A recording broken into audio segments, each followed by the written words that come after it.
three biggest mistakes you're seeing out in the market right now? Again, there's a fundamental principle first that goes on this, and that is trying to do the wrong thing better. A lot of the trades, they say, I need more calls, and they're not converting even on the front end side, not converting it well with their call center, and then they're not converting well into delivering the initial service.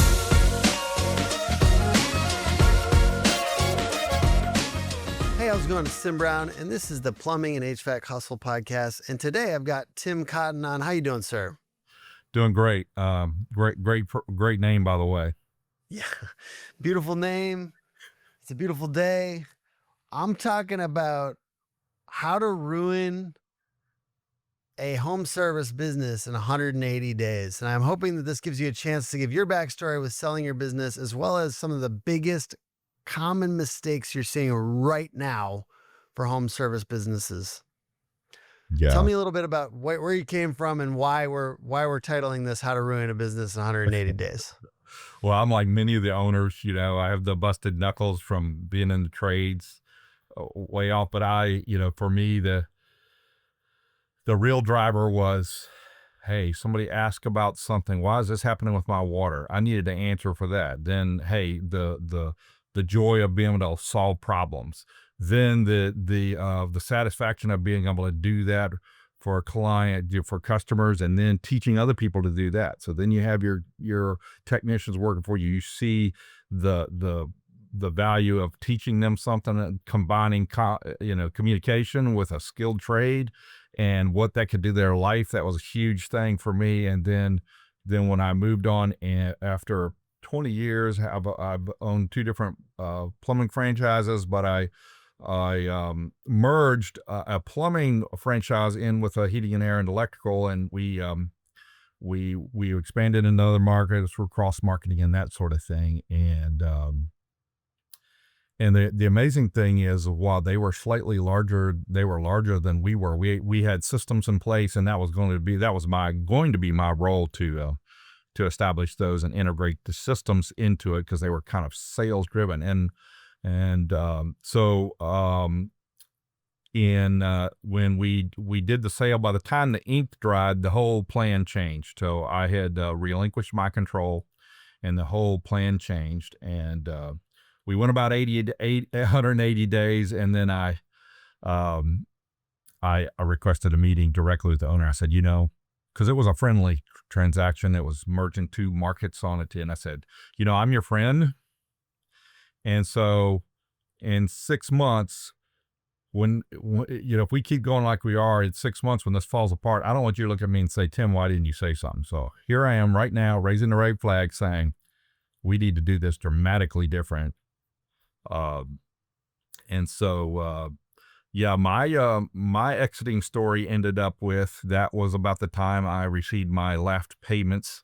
So I got pennies on a dollar, and also did not have the plan to build that together. So what was a really great, trying to help other people avoid that same fate. What are the three things, if you had to say three things, that led to that bad scenario? Like, well, what mistakes should they avoid in this situation? Well, I think there are three tactical things we can talk about, but there's one principle that we can talk about, and we go way back to the old golden goose. The goose is laying the golden eggs, and you can feed and nourish that goose, and it will help you. You can expect more and more out of it, or you can go to it and demand more, and eventually you grab that goose and squeeze it so hard to get that last egg out, and you kill the goose. That's exactly what happens. So there's some tactical things that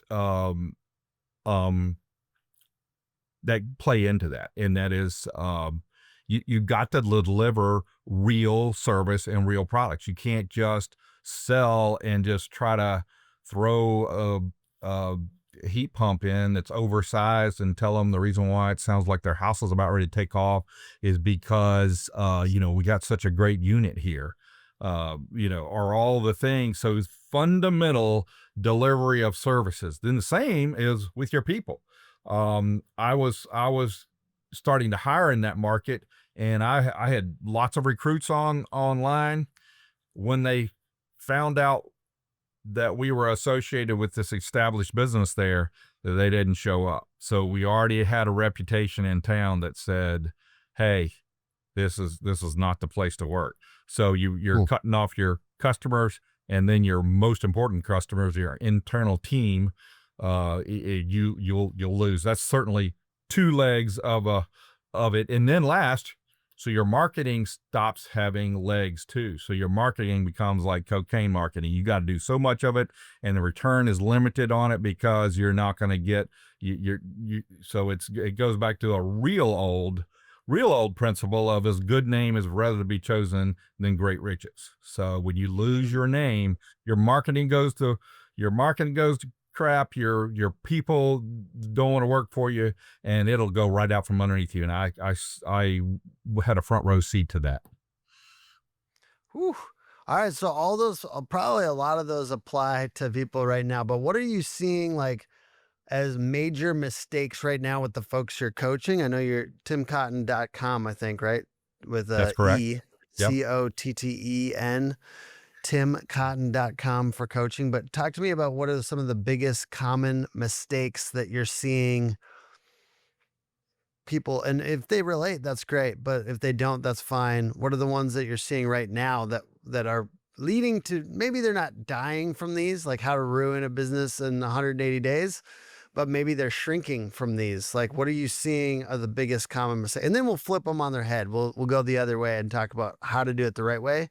But three biggest mistakes you're seeing out in the market right now. Again, there's a fundamental principle first that goes on this, and that is trying to do the wrong thing better. A lot of trades, they say, I need more calls. I need more. I need more calls, and they're not one, converting even on the front end side, not converting it well with their call center, and then they're not converting well into delivering the initial service, and then their next call, their next conversion to opportunities that really customers are asking for these things, and we're not capable of like presenting it to them in a way that would cause them to go forward. So that's one. And then of course that leads right into, I don't have the trying to get the right people. That's and so they're instead of changing what they could change internally in the business to structure that would build an amazing team, they're just looking at the lack, they think, of talent in the marketplace, or the challenges that they see in being able to place a competent person in a home to do a great job with their clients. Anything else, mistakes wise, biggest ones? Just failing to understand, a surprising number of failing to understand the baseline need for profit, the difference between EBITDA and profit, and understanding that EBITDA, you're probably going to need to be 10% profitable to really break even, and to really understand that if you're going to reinvest in growing your business, it's going to have to come out of profits. So understanding really the basic framework that you need to build a successful business. So if you don't really know your EBITDA, you don't really know your profit, and it's not cranking to what is the percent? Give me some benchmarks here. Plumbing, HVAC benchmarks, like where you want to see these EBITDA or profit numbers at percentage wise. Otherwise, you're like lighting a fire under their ass. Still a lot of money chasing these transactions. There's still really good outcomes out there for sellers. It's good to have someone like us in your corner, because we're not emotional, but guess what? When you're selling your business, it becomes emotional, and so it's really good to have an intermediary, there every step of the way. www.sfpadvisors.com. All the contact information is directly on the website. Yeah, well, okay. So for most everyone is servicing some kind of debt. So that's the biggest variable that's hard to calculate, is how much debt they're serving. So you can look at EBITDA all day long, but then a lot of times, and it depends on how they're doing their books, that debt service of some kind, and that's going to come out after EBITDA. So you could have this great, I'm at 15% net profit. but you could be carrying a load that's costing you 10 of that. And then if you're going to have any owner distribution out of that, it's all gone. So you don't even have anything to reinvest. So that's a variable that the answer is it depends. But if we zero that out and say, okay, then if you zero out debt load, then EBITDA and what people would normally call is their regular profit and the net profit is actually the same, because, well, and with the depreciations, without getting too technical there. So I in the EBITDA world, you really need to be at 15%, and to me the target is 20% there, and then it's how you manage your money or how much leverage you have as to what you're going to end up with the actual net profit after the debt load. What did you give me a percentage in that? I apologize if you did. Yeah, I think in the EBITDA, you're targeting 20%. I think most people are carrying a load of about 5% at least on some debt service, so that would be 15% in just a net profit. So you're okay with that? That's good. Yeah, you'd strive for that. Yeah, there are people that are putting a lot more. It's possible to put a lot more to the bottom line, but most have they're reinvesting, and some of their reinvestment comes out of their operational expenses. So if you're kind of content with a fairly tepid growth model, you could put a lot more easily to the bottom line. But when you're starting to push the limits, you're always going to have some more training and more investment. You're reinvesting, and that's not like, okay, now I have some money, I'm going to go put it back in trucks that shows up as profit and reinvesting capital. That's going to come into your operations. You're going to invest in training. You're going to expense that out in your operations. And most that are wanting to grow and build better organizations are investing there to up to probably even 5%. So yeah, they could settle back and put 5 or 10% more to the bottom line. But most of us are wanting to grow and get better and invest in that. So I feel like there's like almost a path down the middle. You've got the 10% on one side, where you really actually, if you're servicing debt and there's 5% of that is pulling off to that direction, you're essentially on, maybe not in 180 days, but you're on a path to like shrinking or hurting. And then you have this other path where you could pull potentially too much out. You could squeeze the golden goose's neck to get another fine egg, and then you might squeeze it too hard, which is like also sometimes, I mean, love you everyone from private equity, but sometimes you see some necks getting wrung out there. And it's like a 2-year mindset, not a 5-year mindset. I think like that's probably more on that side, which is like, in a way, on the way there, it looks really good. They're like, we gotta look at this crazy profit. But I mean, I think about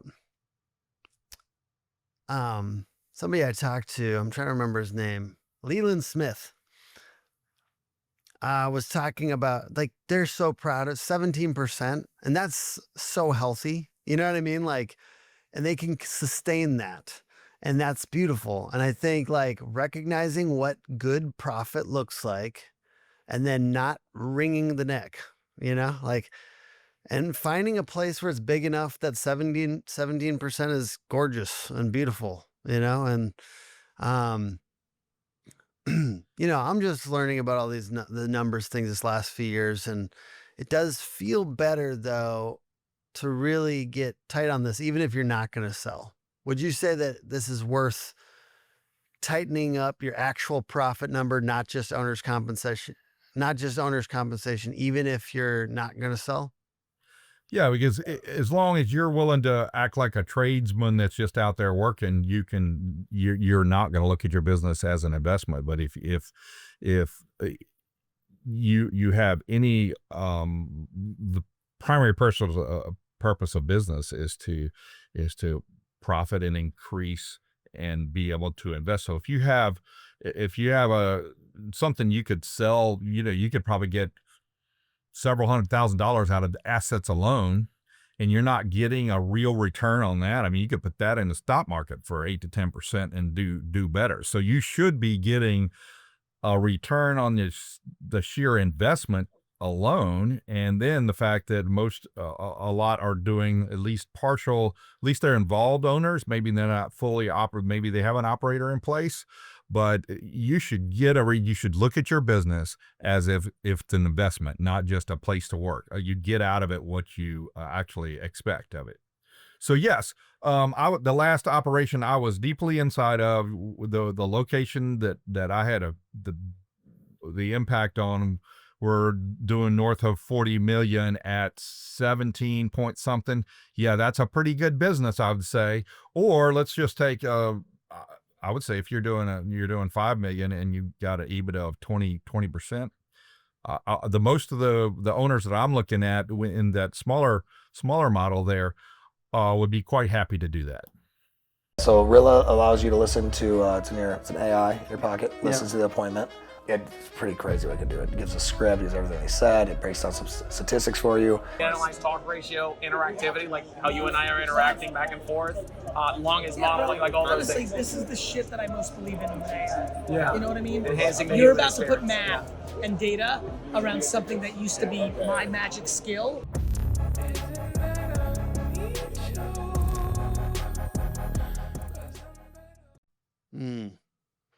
So let's flip this on its head. We talked about ways to ruin your business ruin or kill your business in 180 days. Now, let's do the exact opposite of those things. What's the exact opposite of those things? Let's recall what we had. The golden goose that lays the eggs. Yeah. So how do we flip that on its head?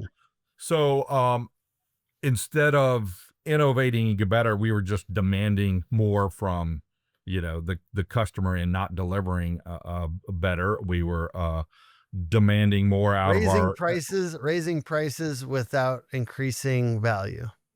Yeah, that's certainly one way, or you can just keep prices and then you can under deliver. Then you do the same thing with your people. You demand that they are doing these. You're asking to build this business on their backs instead of creating an opportunity for them, and you just demand more out of them and not provide a business an opportunity where they can thrive in and grow in. You just asking, demand more out of that. That's to me the fundamentals that just eat it up. Then you can do this in lots of different ways. So to flip that around to make it into positive, one of the fundamental things of business is innovating better ways to do things, either more efficient or to deliver something better or to deliver it in a way that the customer is willing to pay more because they are getting something of greater value in some way.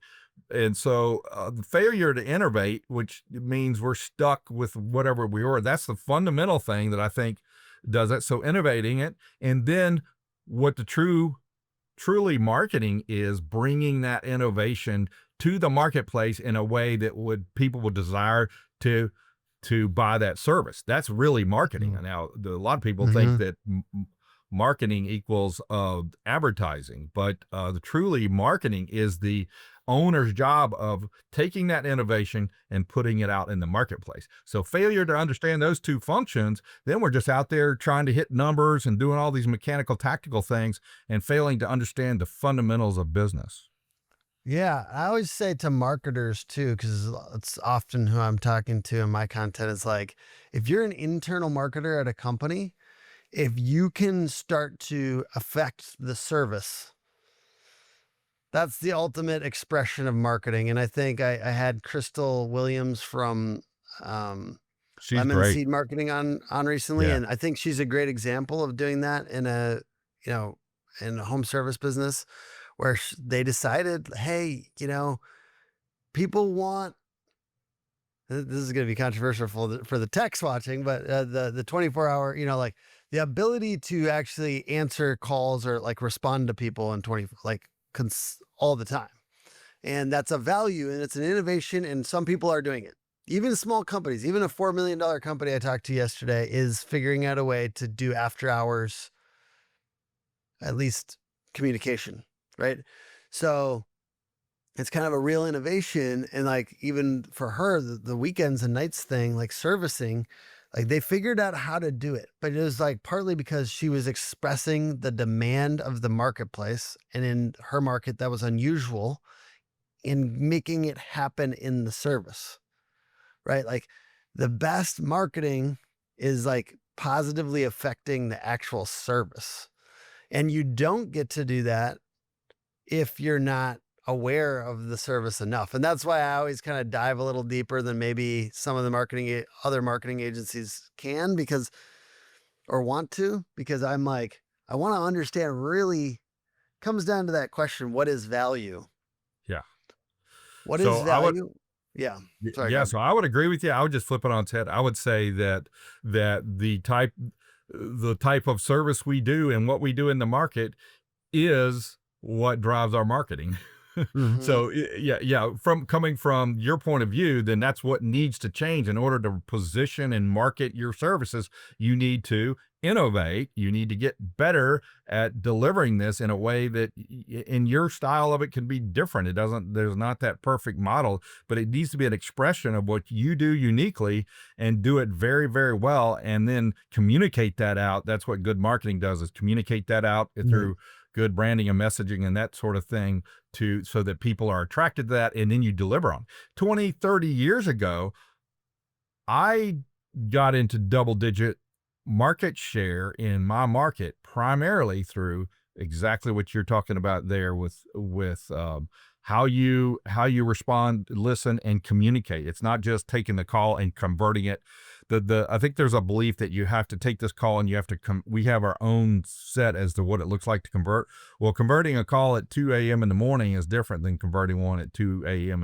in the afternoon. So what customers might want out of that is quite a bit different. So if we really listen to them and give them what they want, it doesn't mean that service technicians are having to work 24/7 a day. It's our business system that can deliver it. And if we're doing a good job of building that, we can do that with our technicians in mind, instead of just doing it again, because we don't have a good innovation. We're just going to ask them to run all these crazy calls and work these crazy hours with no insulation for their lifestyle. So that's the part of the innovation too, is how do we deliver that and have a job that, most of us would be interested in doing. Yeah. I think, as a marketer, there's like almost like it's hard to talk about quality of service because I'm doing it for outside companies and I can't control their quality of service. And we all know, on the one hand, there's these companies that are so good with the quality and they've been so tight with the customer service that literally they don't have to market very much. That's just true. That's just true. You like, it's word spreads, and the little bit of marketing you do just goes way further. And it's like almost like you don't even need us. So you're saying they do a great job of feeding and taking care of the golden goose instead of just squeezing it. Yeah, that's what you just said. Yeah, exactly. And then there's other companies, and this is hard because, I'm sure we have some of these customers actually, where they're trying to make marketing do what service, like they've swung way too far in the other direction, where they're trying to push down the funnel. Like the funnel's tight because the service isn't very good. You know what I mean? Like, so it's hard to push people down that funnel. And you're getting worse and worse leads because like reputation with the most educated customers is not as good. So those are the two.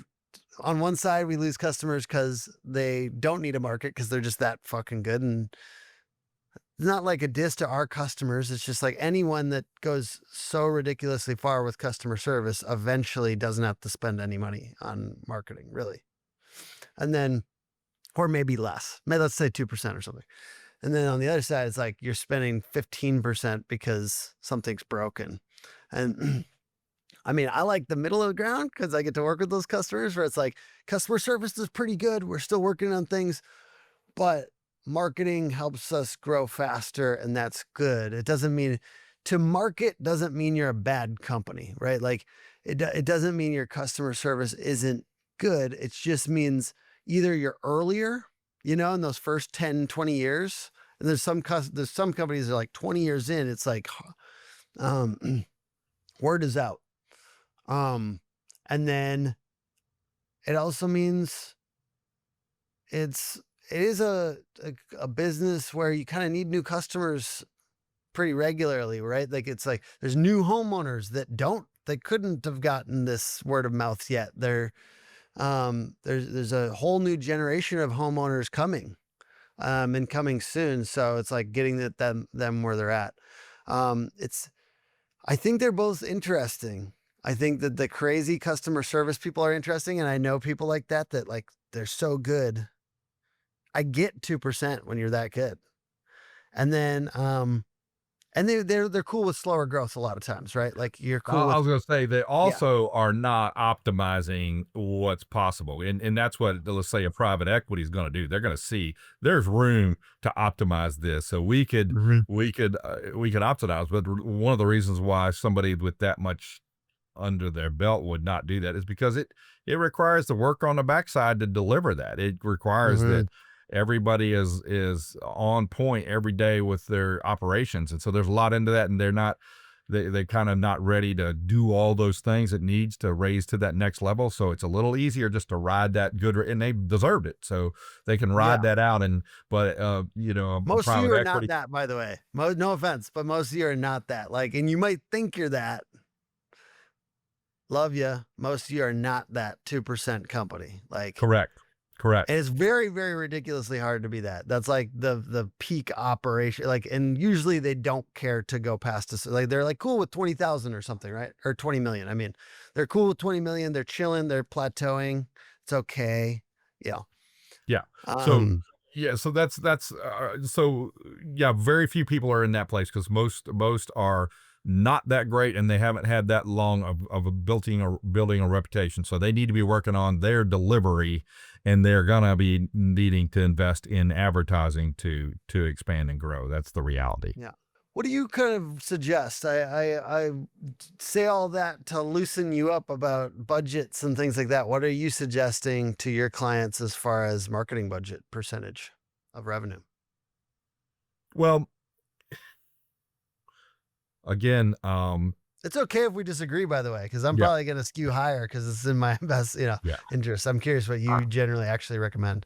I mean, we did this years and years ago, and I think it's still reasonable to invest 10%, but I would say that 8 is probably where if I was gonna bend Tim's ideal model, it would be 8, and then there's some people that can go down because they're doing a better job. Even if you're not that customer that business that has all those years of blue sky and goodwill built up in the community, if you're doing a great job of converting, great job of delivering, you can grow with a 6% budget. Yeah. But if you're going to look at Tim's ideal numbers, it would be 8. But I see many of them that need to do more than that to reach their goals. So there's some that might need to do 12 for a period of time to reach their goals. Sure. And like, for instance, we were doing like 6 or 7 this last quarter, and where I'm trying to push it up to 8. What I'm trying to do, and I'm just giving you ours, and our actual like gross margins are similar to like HVAC, plumbing, and stuff like that. So it's like kind of a similar, I think it relates. The reason I'm trying to do that is because I've been so involved with marketing, and I'm still probably going to be somewhat involved, but I'm trying to make it like 25% of my salary, not 50% of my salary. And so in doing that, I've made the decision we need to spend to offset that involvement. I think that's something people have to recognize, realizing how much you've been doing. Some people are pretty out there. They spend some time on marketing. Business owners that spend time on marketing, you have to recognize how much you've been doing. And if you're going to do less, and you want to keep growing, you need to make sure you're offsetting that with spending. That's what I see. I see people pull out and not realize how big of an impact they were making. You know, you're pulling out of your marketing, but where is that coming from? You're trying to increase leads, but you're taking your time from 50% marketing down to 25%. Like, one, your time is the best thing on the planet for your business. It's the biggest, it's big rocket fuel. So whatever you're applying to it, that too, as a CEO or business owner in a home service business or any business, everything you're applying to that is probably getting a little extra zhuzh because you usually have charisma. You're usually good at sales. You have the most incentive out of anyone. That a quarter of your time is probably worth at least one person, right? Yeah. That's how I think. Yeah. So So it's I like would tie making that sure you're back to, offset. I would tie that back to what I was saying earlier is the successful business owners are, whether they understand it or not, they are innovating. So they're constantly innovating. And then secondly, they're also constantly marketing or positioning their company to project that innovation into their operations and put it out to market. And they're doing that very instinctively. I think some of the ones that are the most successful about that, even if they're going to teach you and I how to do something, they would skip over it because they're so innately good at it. They don't even understand. And the next person does what they tell them to do, but they are missing that level. So they're the good, like you mentioned, maybe charisma, but even the lack of charisma, really the ability to innovate and market a position or implant what they're bringing to the market into a real delivery. That's what owners usually that are very successful are doing. And like you say, when they pull that out of there, and then it's just, okay, they're going to hire you to do some more things, and they're failing to inject that innovation and strategic marketing thinking into it, then they're losing most of the juice. I agree. I think also, I believe, and I don't know if this is correct or best practice or anything, but I believe that you should probably keep 25% of your time in at least positioning and what you're talking about. Like, I don't think I want to go ever beneath that 25%. And for me, I also have a podcast, so some of that's in there. But at the end of the day, the like actual incentive to market the best possible and the positioning and stuff like that is going to squarely land on the owner usually. A lot of people want to pay to go away. They want to take that responsibility. Every other responsibility in their business, maybe they take very, very seriously. And they know at the end of the day, even if they have a sales manager, they need to incentivize, make the program, make sure it's good, train them, get better resources for training. They need to make decisions. And the service, we have to, if it's bad, it's on me, But marketing, for some reason, there's a lot of people that want to pull out completely and have zero responsibility. And that's where I think the people have the most money that they have to spend for the least amount of return. Well, now we're back. We should keep following the fundamentals. Surprise, surprise, Tim. Fundamentals. Would you totally back out and never look at your financial side of your company ever? It's a fundamental responsibility of an owner or CEO to be on the numbers at whatever level. If they've got all the reporting and everything and the team in place, then they can just literally manage it. They don't have to manage it. They can just literally oversee it. Same thing with operations. Operations, they really, to me, that's the one that can be done, and you can have an operator that's owning that operation, and you can pull out of that one more successfully than you can the marketing one. Because again, that marketing, the way that business got there where it started from was usually from inspiration, innovation, and so if they're going to stay in anything that takes a little bit of their heart, soul, and mind, I would agree it should be marketing. Well, Tim, you and I agree on that. Is there anything else we could flip the how to ruin a business in 180 days and flip it on its head? Any other of those let's do keys that we can flip? Expecting to put a technician in somebody's home and that they're going to grow your business. That's the how do we flip that one? What's the opposite of that? Okay. The opposite of that is goes way deeper than, we need to give them training and that sort of thing. when you're going to have a successful company that's going to do something besides, well, let's put the negative to start with. Let's put the negative part. When you hire and even train and then you set a technician inside somebody's home in maybe the oldest model. So, if the shoe fits, wear it, folks. Everybody's on a continuum here. And expect them to, sell, do this, and, call me with your, job complete kind of, that's the extreme. You are basically putting your future in the hands of the capability, the mood of your technicians on average is what you're doing. You have no system. You have no call by call, really well call by call. Maybe you have, they're plugging some things into Service Titan or whatever system you're working in, but you really aren't operating the business in a way that the whole business is serving that customer. Basically, you think your job is just to send a technician to get it in that customer's house, and they're kind of cutting on their own. To me, that's where you're going to limit yourself the most. And I see that tends to be the mindset different between the HVAC model and the plumbing model. So there are more in the HVAC that are doing a call by call, a more hands-on, multiple touch from the office, proactive plan. I'm trying to use generic terms here of different people's systems. There are more, I would say, in the HVAC world that are doing that because, well, you and I know if you're just going out and doing service and selling a little air quality in HVAC, there's just, I don't know if there's a profitable model in that. So it behooves them to do a very good job of those multiple touches, to be looking at their turnover operations, which they have a true install operations that they're turning over. Almost nobody's having their service technicians do very much work that's going to prevent them from going on to the next call.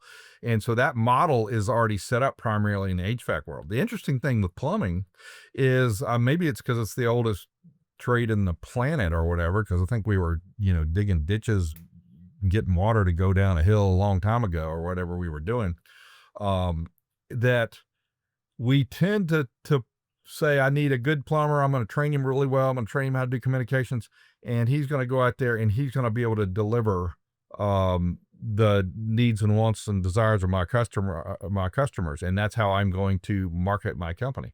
Well, let me suggest something to you here.